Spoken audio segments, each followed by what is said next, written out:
الحمد لله نحمده ونستعينه ونستغفره ونؤمن به ونتوكل عليه ونعوذ بالله من شرور أنفسنا ومن سيئات أعمالنا من يهده الله فلا مضل له ومن يضلله فلا هادي له ونشهد أن لا إله إلا الله وحده لا شريك له ونشهد أن سيدنا وسندنا وحبيبنا ومولانا محمد صلى الله عليه وعلى آله وأصحابه أجمعين أما بعد أعوذ بالله من الشيطان الرجيم بسم الله الرحمن الرحيم يا أيها الذين آمنوا من يرتد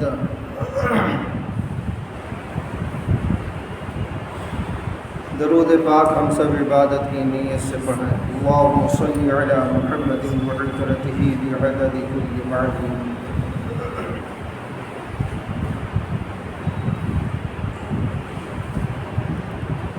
سبق پھر پڑھ صداقت کا، شجاعت کا، امانت کا، عدالت کا۔ سبق پھر پڑھ شجاعت کا، صداقت کا، امانت کا، عدالت کا، لیا جائے گا تجھ سے کام دنیا کی امامت کا۔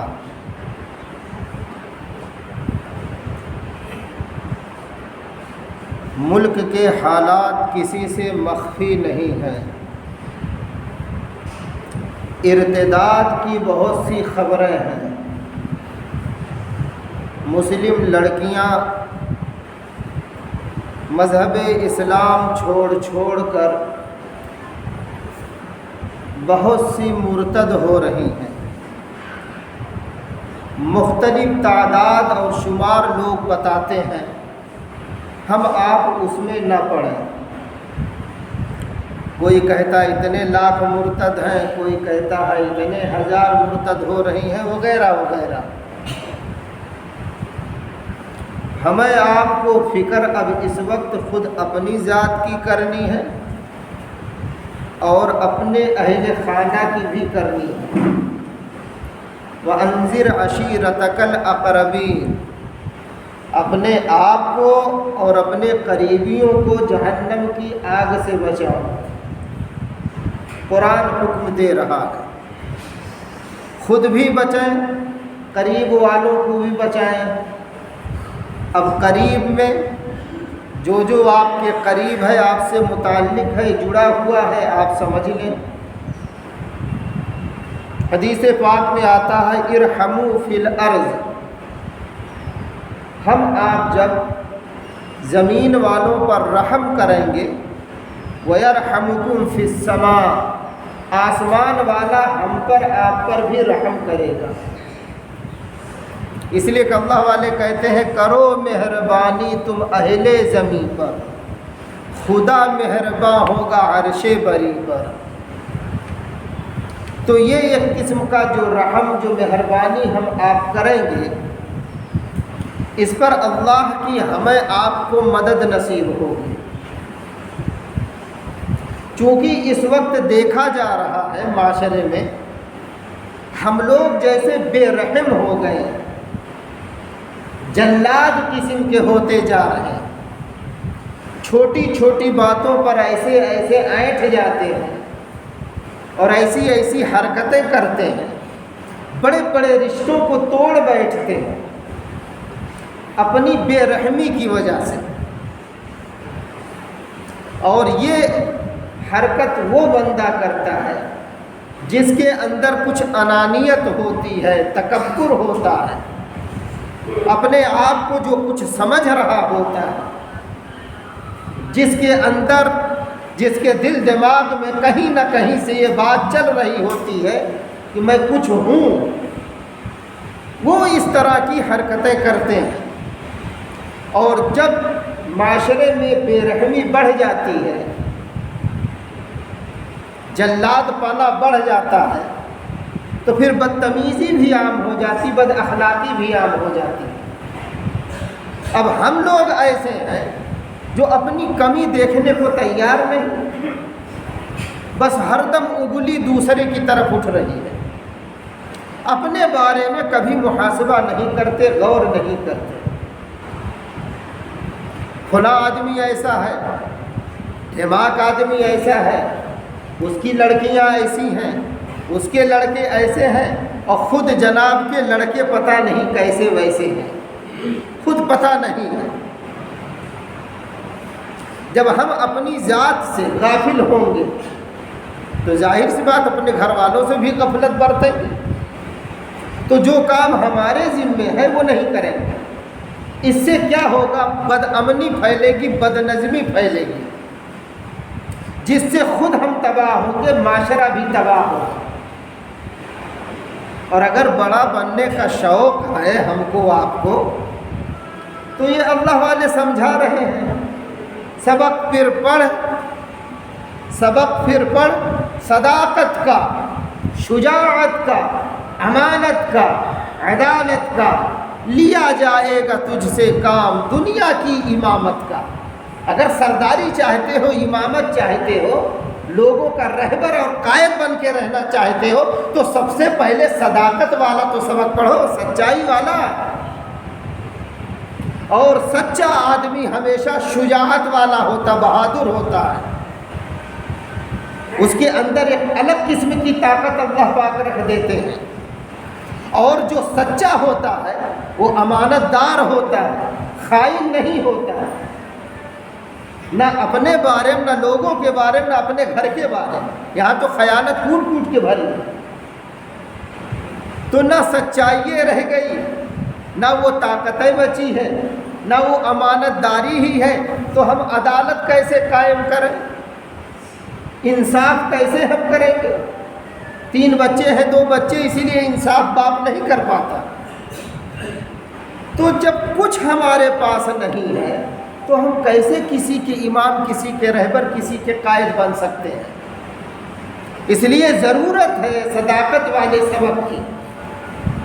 اب دیکھیے، اعلان آ گیا، مدرسے کا سروے ہوگا، اچھے اچھے لوگوں کے چہروں پر جھریاں آ گئیں، ان کی مسکانیں چھن گئیں، راتوں رات وکیل ڈھونڈے جا رہے ہیں اور نہ جانے کیا کیا ہو رہا ہے، اور کتنے لوگ تو گھوس تک، رشوت تک دینے کو تیار ہو گئے۔ یہ کیوں؟ صداقت نہیں، سچائی نہیں۔ اگر سچائی ہوتی ہے تو اللہ کی مدد ہوتی ہے، سچائی کے ساتھ خدائی مدد ہے۔ یہاں تو سچ اٹھا ہوا ہے، کسی معاملے میں ہم سچے نہیں رہے، جھوٹ ہر دم ہماری زبان کے نوک پر رکھا ہے۔ تو اللہ کی مدد روٹھے گی نہیں تو کیا ہوگا؟ اور وہاں تو سارے کے سارے سچے تھے، صحابہ کی پوری جماعت۔ اللہ کے پیغمبر مدنی کریم صلی اللہ علیہ وسلم نے ایسی سچی جماعت تیار کر دی کہ انبیاء علیہ السلام کے بعد یہ سب سے سچے، سب سے نرالے سلب، سب سے البیلے، سب سے اچھوتے۔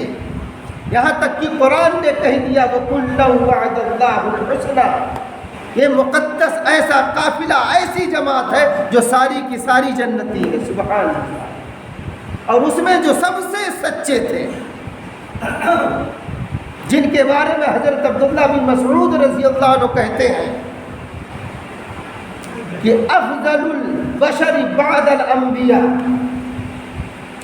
سارے انسانوں میں انبیاء علیہ السلام کے بعد اگر سب سے افضل اور بہتر کوئی شخصیت ہے تو وہ سیدنا ابو بکر صدیق رضی اللہ عنہ کی ہے۔ دربار نبی سے صدیقیت کا لقب ملا، یہ صدیق ہے، صدیق۔ اور ہم کو، آپ کو اگر کوئی آدمی کہہ دے یہ بڑے اچھے، بڑے نیک ہیں، تو ایک دن رہتے ہیں نیک اور سچے، تو اس کے بعد دیکھیں ہمارا تو دین مسجد میں کچھ ہے، گھر میں کچھ ہے، بیوی کے ساتھ پتہ نہیں کون سا معاملہ، بچوں کے ساتھ الگ معاملہ. آپ دیکھیے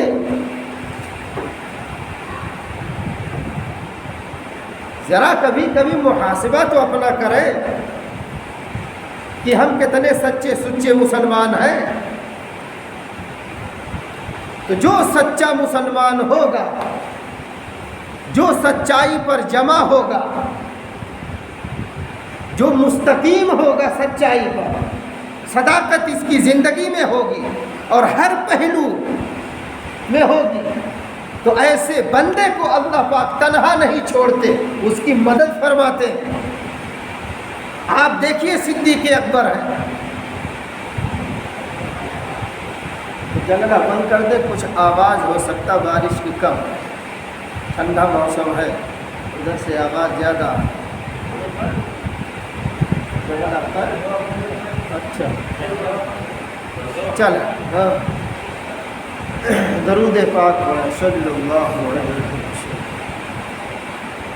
سچائی دیکھیے، صداقت دیکھیے کس کی؟ سیدنا صدیق اکبر رضی اللہ. انبیاء علیہم السلام کے بعد اگر اس آسمان کے نیچے، اس زمین کے اوپر سب سے بڑی شخصیت اور سب سے بڑی سچائی والی اگر شخصیت ہے تو وہ سیدنا صدیق اکبر رضی اللہ عنہ کی ہے. آپ کی صداقت ایسی تھی کہ اللہ نے اس کی لاج رکھی، تو ہماری آپ کی لاج کیوں نہیں رکھیں گے؟ ہاں شرط ہے ہم سچے ہوں. یہاں تو ہر جگہ 420 ہے، ہر جگہ دھاندلی ہے، ہر جگہ اپنے کو اچھا، دوسروں کے بارے میں پھٹ فتوا، وہ گڑبڑ ہے، وہ گڑبڑ ہے. چاہے گڑبڑی کبھی نہ دیکھا ہو، چونکہ دل دماغ جب کسی کا خراب ہو جاتا ہے نا، اور یہ گناہوں کی نحوست سے ہوتا ہے، تو اس قسم کی اٹانگ پٹانگ باتیں کرتا ہے لوگوں کے متعلق اور اپنی ذات سے بے خبر ہوتا ہے. اس لیے مولوی اسماعیل صاحب کہتے ہیں اوروں کی بری بات تو بھاتی نہیں تم کو، پر اپنی برائی نظر آتی نہیں تم کو. تم اوروں کی برائی تو کہتے ہو یار یہ اچھا نہیں کرتا ہے، اور تم جو کرتے ہو خرافات، اس کے بارے میں کیا؟ اپنی تو خرافات کا جائزہ لے. یہ دیکھیے سچے لوگ تھے، اچھے لوگ تھے، اور یہ بنے کیسے اچھے سچے؟ مدنی کریم صلی اللہ علیہ وسلم کی تعلیمات پر یقین کیے، اس پر عمل کیے، پھر اللہ پاک انہیں انسانیت کی معراج اور بلندی عطا کر دیا. ہم تو کتاب بھی رکھے رہتے، سیرت کی اٹھا کے مطالعہ نہیں کرتے. مدینہ پاک ہے، جنگ کی تیاریاں ہو رہی ہیں اور بہت بڑی جنگ ہونے والی ہے.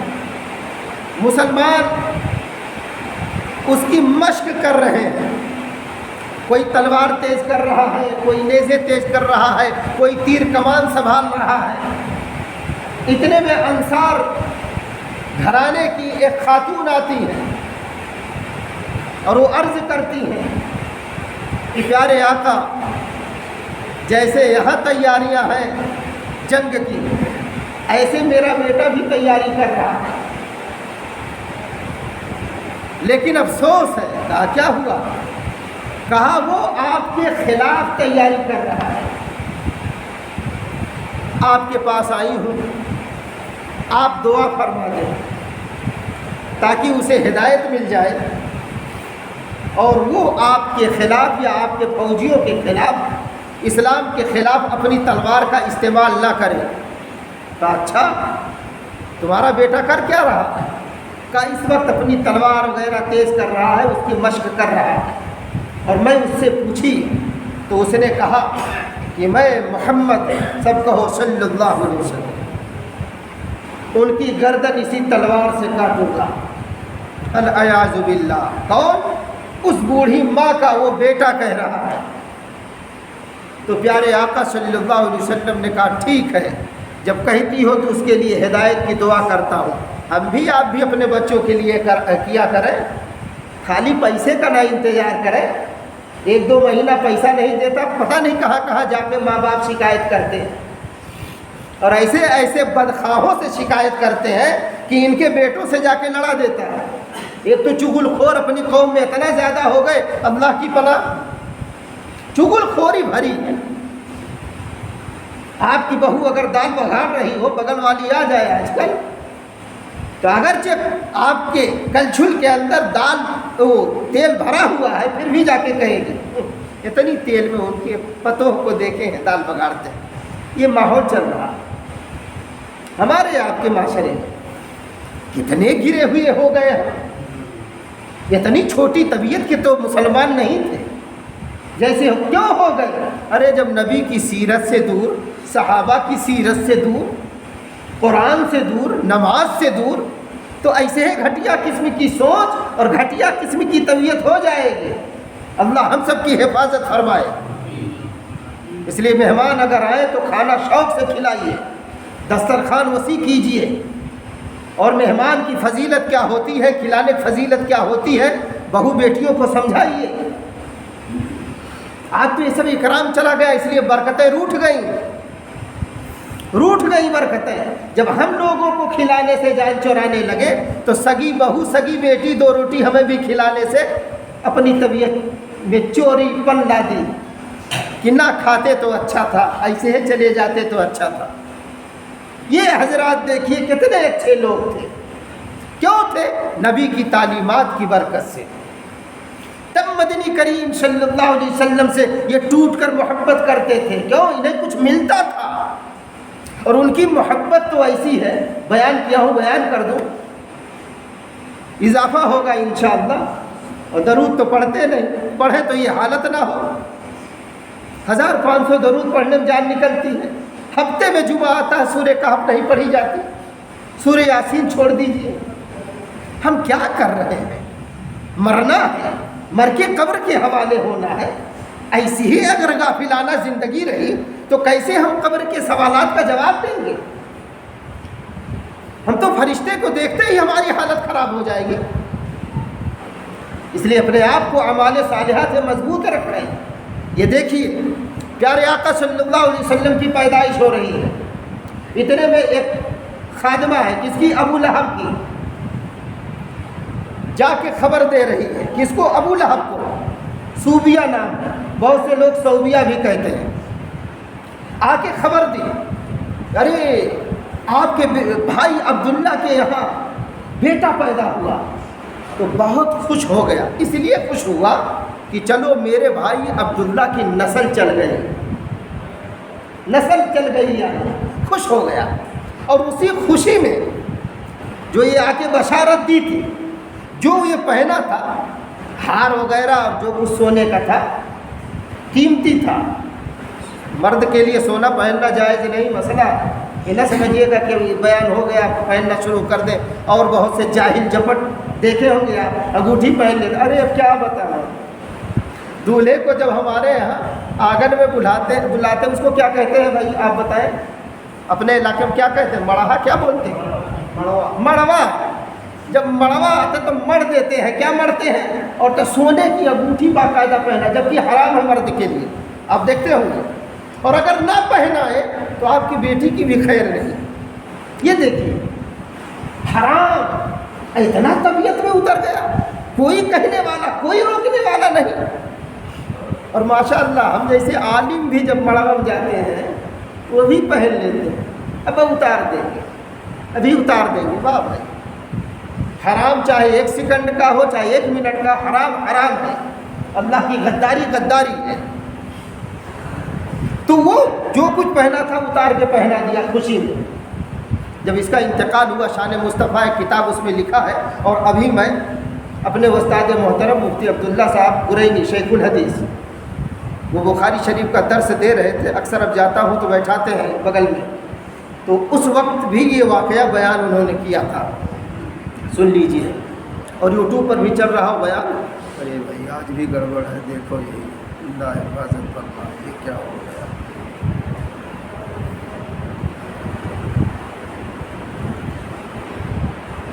بہرحال جب اس کا انتقال ہوا، مرا وہ ابو لہب، تو حضرت ابن عباس رضی اللہ عنہ نے خواب دیکھا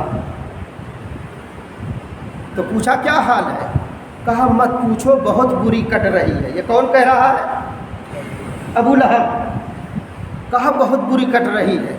ہاں اتنا ہے، دوشنبہ کے آنے کا خیال رہتا ہے، دوشنبہ کے دن کے آنے کا خیال رہتا ہے، اس کا شدت سے انتظار کرتا ہوں۔ کہاں؟ جہنم میں بیٹھ کے۔ کون؟ ابو لہب۔ تو یہ حیران ہوئے۔ حضرت ابن عباس رضی اللہ عنہ کہتے ہیں کہ آخر تو دوشنبہ کے دن کا انتظار کیوں کرتا ہے؟ کہا اصل میں اس دن مجھے کچھ تھوڑا پانی پلا دیا جاتا ہے۔ یہ حضرت نے بیان کیا، اور شان مصطفیٰ میں جو لکھا ہے وہ یہ لکھا ہے صرف اتنا کہ دوشنبہ کو اس کے عذاب میں تخفیف کر دی جاتی ہے، یعنی اس کا عذاب ہلکا کر دیا جاتا ہے، اس لیے یہ دوشنبہ کے آنے کا شدت سے انتظار کرتا ہے۔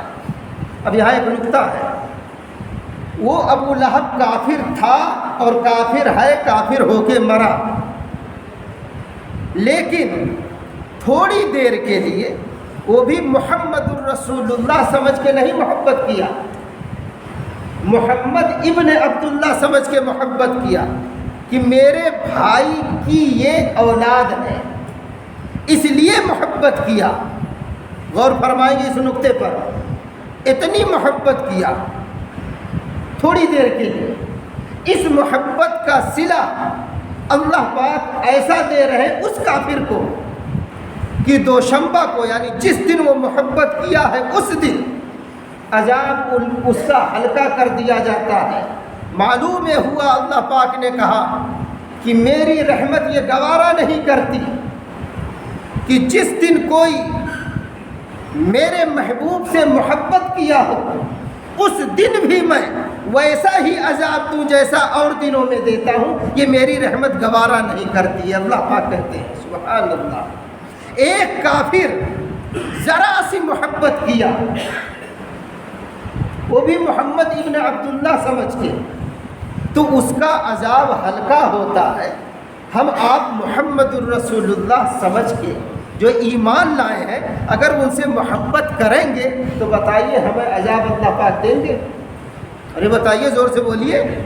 تو ایسے نبی پر درود نہ پڑھا جائے، ایسے نبی پر درود پڑھنے سے آناکانی کی جائے، نہ کریں، ورنہ بڑی بھیانک موتیں ہو رہی ہیں۔ اللہ ہم سب کی پوری امت کی حفاظت فرمائے۔ اس لیے جہاں چلتے پھرتے پڑھ لیا کریں، بیٹھ کے ضروری نہیں ہے، چلتے پھرتے۔ پھر دیکھیے اس دور میں 5-5 ہزار 16 ہزار لوگ درود پڑھتے ہیں اور کاروبار بھی کر رہے ہیں، اور ہفتے میں 10 دن میں ماشاءاللہ زیارت رسول سے بھی مشرف کیے جاتے ہیں صلی اللہ علیہ وسلم۔ بہرحال بات عشق رسول کی طرف جانے لگی تو عرض یہ کر رہا تھا، ان لوگوں کو جو یہ سچائی، یہ صداقت نصیب ہوئی تھی صحابہ کو، وہ مدنی کریم صلی اللہ علیہ وسلم کی صحبت بابرکت سے، چونکہ آپ سچے تھے اس لیے آپ کے سارے دیوانے پروانے سچے تھے، ان میں سب سے سچے حضرت ابو بکر صدیق رضی اللہ عنہ۔ لڑائی کی تیاریاں ہو رہی ہیں تو وہ ماں نے کہا کہ پیارے آقا میرا بیٹا آپ کے خلاف تیاری کر رہا ہے، لہٰذا دعا فرما دیں اللہ پاک اسے ہدایت دے دے۔ تو پیارے آقا صلی اللہ علیہ وسلم نے دعا کے لیے ہاتھ اٹھا دیا کہ مولا تیری بندی آئی ہے، دعا چاہتی ہے اور اس کی خواہش ہے، تمنا ہے کہ اس کا بیٹا مسلمان ہو جائے، اس لیے اے میرے پیارے اللہ تو اسے ہدایت دے دے۔ یہ ماں جب دیکھی کہ ادھر دربار رسالت میں پیارے آقا کا ہاتھ دعا کے لیے اٹھ گیا، ادھر گھر پہنچی، اور جیسے گھر پہنچی تو دعا کی قبولیت کا جلوہ دیکھ رہی ہے۔ سبحان اللہ، بچہ نہا رہا ہے، بے چین ہے، بے قرار ہے، اس کی نہلاہٹ سے یہ پتہ چل رہا کہیں جانے کے لیے تیار ہو رہا ہے۔ تو ماں نے کہا بیٹا خیریت تو؟ کہا امی مجھے بھی اپنے نبی کے پاس لے چلو، میں بھی کلمہ پڑھوں گا اور ان کا ایک فوجی اور وفادار سپاہی بن کے میں میدان کارزار میں اتروں گا، اسلام کے، اللہ کے اور نبی کے دشمنوں کو تہہ تیغ کروں گا اور شہادت کا جام پیوں گا، میری ماں مجھے لے چلو۔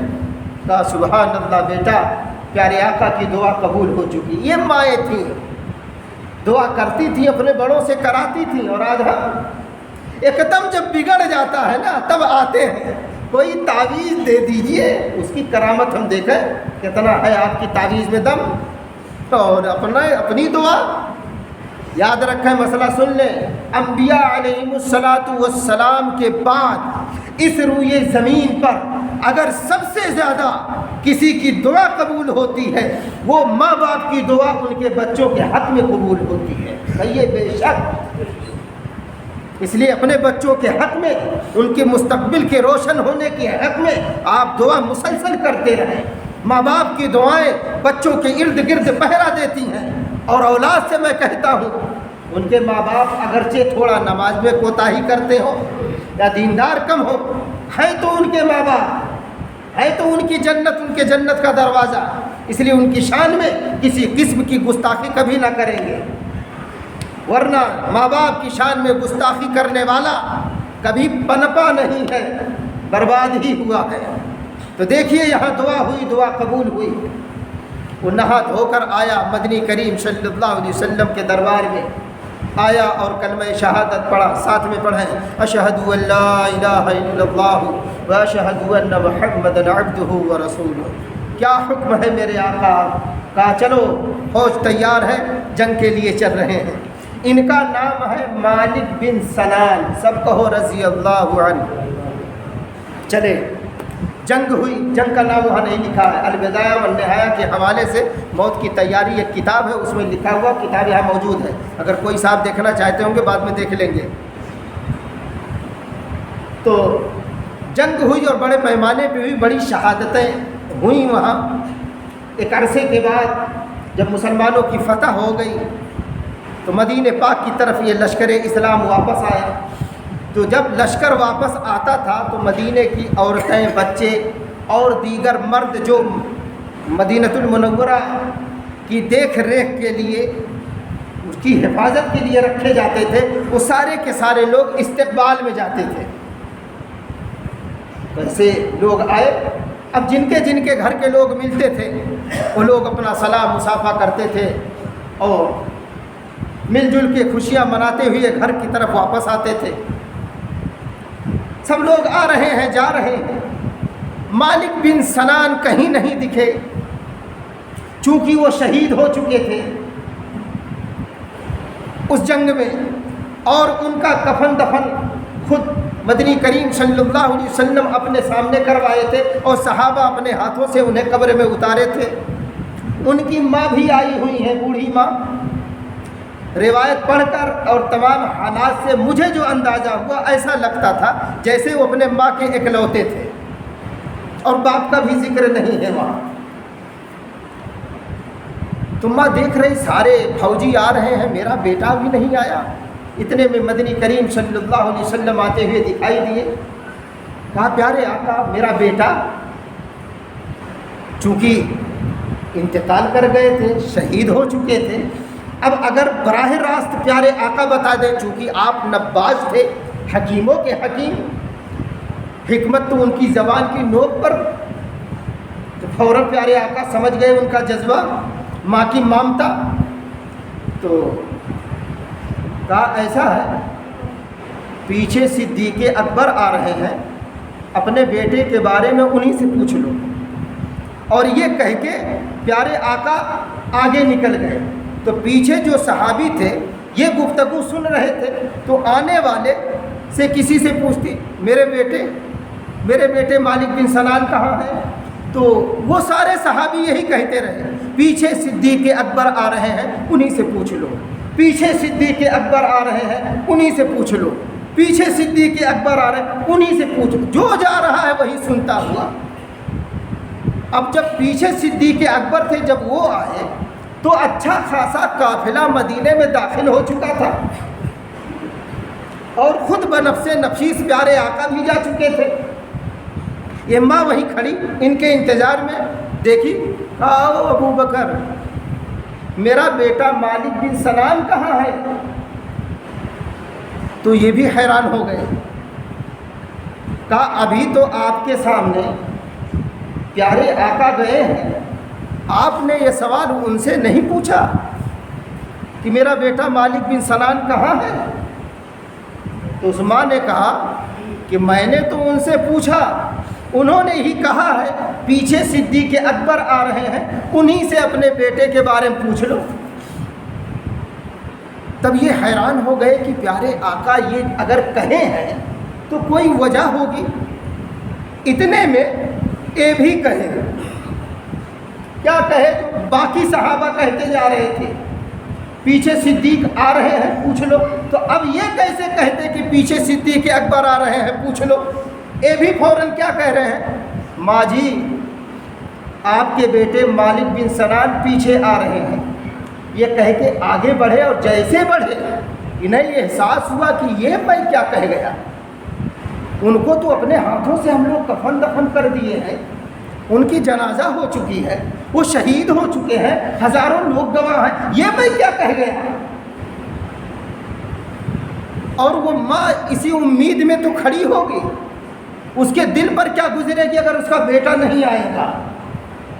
یہ احساس جب ہونے لگا تو فوراً جھولی رب کی طرف، سچا آدمی فوراً رجوع کرتا ہے اللہ کی طرف، سچا مسلمان سچا ایمان والا فوراً رجوع کرتا ہے اللہ کی طرف، چاہے چھوٹے حالات ہوں چاہے بڑے ہوں، چاہے چھوٹی پریشانی ہو چاہے بڑی پریشانی ہو، چاہے چھوٹا دشمن ہو چاہے بڑا دشمن ہو، ہر حال میں ایمان والا اللہ کی طرف رجوع کرتا ہے۔ کیوں؟ کیونکہ اللہ نے کہا انتم الاعلون ان کنتم مؤمنین، تم ہی سربلند ہو رہو گے، تم ہی کامیاب رہو گے۔ ہاں شرط ہے اگر تم مومن ہو، تم سچے ایمان والے ہو، شرط ہے یہاں۔ اب ہم آپ ہیں کہ نہیں سچے، یہی گریبان میں جھانک کے دیکھنا، اپنا محاسبہ کرنا ہے، اور اگر نہیں ہے تو کب سچے بنیں گے، کب سچے بنیں گے؟ یہ دیکھو جھولی پھیلا دیے۔ اے پیارے اللہ، صدیق کا لقب تیرے محبوب نے مجھے دیا ہے، دربار نبی سے ملا ہے، اور صدیق نے جملہ کہہ دیا ہے تیرا بیٹا مالک بن سنان آ رہا ہے، اگر نہیں آئے گا تو میری صدیقیت پر بٹا لگ جائے گا، عیب دار ہو جائے گی۔ اور صدیق کہتے اسے ہیں جو زندگی میں کبھی جھوٹ نہ بولا ہو۔ ہر ایرا غیرہ صدیق نہیں ہوتا، صدیق کہتے اسے ہیں، صدیق ہوتا وہ ہے جو زندگی میں کبھی بھی جھوٹ نہ بولا ہو۔ اے میرے مولا، میری زبان سے نکل گیا ہے، تیرے محبوب نے یہ تمغہ مجھے دیا ہے صدیقیت کا، اس کی تو لاج رکھ لے۔ یہ روتے جا رہے ہیں اور دل میں دعا کرتے جا رہے ہیں، مدینے میں بھی داخل ہو چکے، مسجد نبوی بھی آ گئی، اور اس وقت مسجد نبوی میں لشکر اسلامی جو لڑ کے جہاد سے آیا تھا اس سے کھچا کھچ بھرا ہوا تھا۔ پیارے آقا اپنے منبر پر تھے، اتنا جگہ نہیں تھی آگے صدیق بڑھ سکے، پیچھے ہی جہاں لوگوں کے جوتے چپل تھے وہیں چپ چاپ بیٹھ گئے اور ندامت کے ساتھ، اور دل میں دعا کر رہے ہیں۔ اچانک سارے صحابہ کیا دیکھ رہے ہیں کہ وہ ماں اپنے بیٹے مالک بن سنان کو لے کر مسجد نبوی میں داخل ہو رہی، کہو سبحان اللہ۔ وہ ماں لے کے داخل ہو رہی ہے، صحابہ حیران، پیارے آقا خود حیرت زدہ نگاہوں سے دیکھ رہے ہیں۔ اتنے میں حضرت جبریل علیہ السلام آ رہے ہیں اور کہا پیارے آقا حقیقت ہے بڑا محیر الوقول معاملہ ہے، عقلوں کو تنگ کرنے والا۔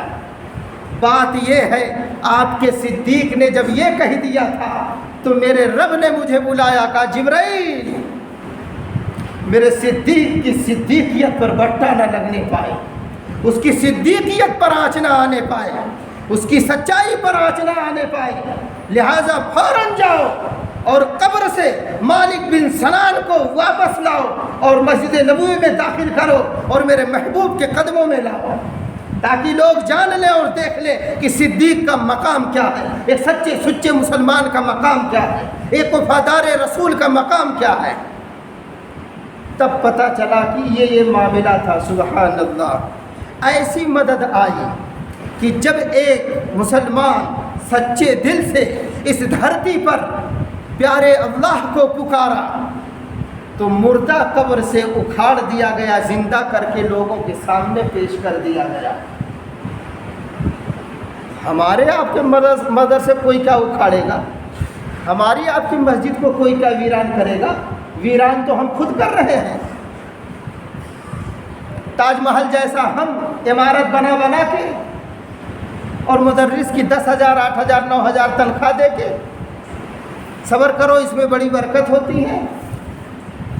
تو اب ان کا دامن کوئی پکڑنے والا نہیں تھا، تو اللہ نے کہہ دیا رکو، ہم حکومت وقت کو ہی پیچھے لگا دیتے، ان کا دماغ ٹھکانے لگاتے ہیں۔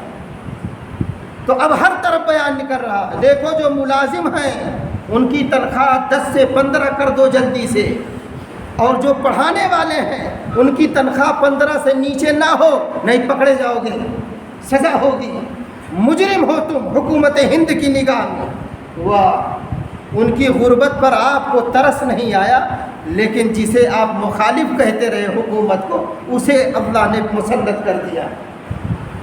شرط ہے ہم سچے رہیں، کیوں گھبرا رہے ہیں؟ سچ کا دامن ہاتھ سے نہ جانے دے۔ تبھی اللہ پاک کہہ رہے ہیں، اللہ کے رسول کہہ رہے ہیں صلی اللہ علیہ وسلم، الصدق ینجی والکذب یہلک، سچ نجات دیتا ہے، جھوٹ برباد کرتا ہے۔ اس لیے جھوٹ سے ہم آپ سچائی، جھوٹ سے ہم آپ پرہیز کریں، توبہ کریں اور سچائی کو گلے لگائیں، اور گلے ہی نہیں دل و دماغ میں بھی اتار لیں، اور یہ بات رچا بسا لیں کہ ہر سچ کے ساتھ اللہ کی مدد ہے، سچائی کے ساتھ خدائی طاقت ہوتی ہے، اسے کوئی مٹا نہیں سکتا۔ کیوں؟ کیونکہ باطل کو اگر ہم آپ مٹانا چاہتے ہیں اور اس سے ہم آپ ٹکر لینا چاہتے ہیں، تو واحد راستہ یہی ہے کہ مدنی کریم صلی اللہ علیہ وسلم کی سیرت کو اپنائیں اور ان کی زندگی پڑھیں، صحابہ کی زندگی پڑھیں۔ ابھی ایک صاحب نے بھیجا کل موبائل پر، یہی بات بتا کے بات ختم کرتا ہوں، کہ کیوں ارتداد پھیل رہا ہے، مسلم لڑکیاں کیوں مرتد ہو رہی ہیں۔ تو اس میں کوئی کہہ رہا ہے کالج کی پڑھائی کی وجہ سے، کوئی کہہ رہا مخلوط تعلیمات کی وجہ سے، کوئی کہہ رہا فلاں کی وجہ سے، کوئی کہہ رہا ماں باپ کی بے توجہی سے، کوئی کچھ۔ ایک بندہ یہ نہیں کہہ رہا ہے کہ نبی کی زندگی کو نہ اپنانے کی وجہ سے ایسا ہو رہا ہے، صحابہ کی زندگی کو نہ اپنانے کی وجہ سے ایسا ایک بندہ نہیں کہہ رہا ہے۔ یاد رکھیں، اگر اپنی عزت ہم آپ بچانا چاہتے ہیں تو صحابہ کی زندگی، نبی کی زندگی کا مطالعہ کریں اور اپنی زندگی میں اسے عمل میں لائیں۔ اسی لیے اللہ پاک کہہ رہے ہیں، جو آیت تلاوت کر رہا تھا، یا ایھا الذین آمنوا من یرتد، جو لوگ ایمان لائے ہیں اگر یہ لوگ پھر جائیں، مرتد ہو جائیں، اللہ اور نبی کا انکار کر دیں، جنت دوزخ کا انکار کر دیں، تو اللہ پاک کہتے ہیں میں ایسی قوم لاؤں گا، ایسی قوم پیدا کروں گا، یحبہم، جو وہ مجھ سے محبت کرتے ہوں گے، ویحبونہ، اور میں خدا ان سے محبت کرتا ہوں گا۔ اللہ کسی کا محتاج نہیں ہے، اللہ الصمد وہ ذات ہے، یاد رکھے۔ لیکن ہاں، جب یہ مشن لے کر، نبی والا مشن جب لے کے ہم آپ لوگوں کے بیچ جائیں گے، تو ہمیں دو طاقتیں روکیں گی۔ ایک تو باطل طاقت، وہ جملے کسے گی، دوسرے جو اپنے دائیں بائیں لوگ رہتے ہیں، وہ چاہے چیلے چپاڑے کے روپ میں ہوں، چاہے گھر والے ہوں، وہ جگہ جگہ جو ہے لان تان کر کے ہمیں آپ کو ولا یخافون لومۃ لائم، یعنی اگر ہم سچے ہوں گے تو ان کی لعنت ملامت کی پرواہ نہیں کریں گے، کوئی خوف نہیں کریں۔ کیوں؟ کیونکہ ہم اللہ کے لیے نکلے ہیں، ہم اللہ کا کام کر رہے ہیں، نبی کا مشن ہم زندہ کر رہے ہیں، اس لیے جئیں گے انہی کے لیے، مریں گے انہی کے لیے، کہو انشاءاللہ۔ اس لیے بات آخر میں بتا کے ختم کہ جیے تو اس کی خاطر جی، مرے تو اس کی خاطر مر، ہر دم اللہ اللہ کر، نور سے سینہ اپنا بھر، تیری زباں ہو اس کا نام، تیرا دل ہو اس کا گھر، ہر دم اللہ اللہ کر، نور سے سینہ اپنا بھر۔ اللہ پاک ہم سب کو کہنے سننے سے زیادہ عمل کی توفیق دے۔ سنت پڑھنے وما علینا الا البلاغ۔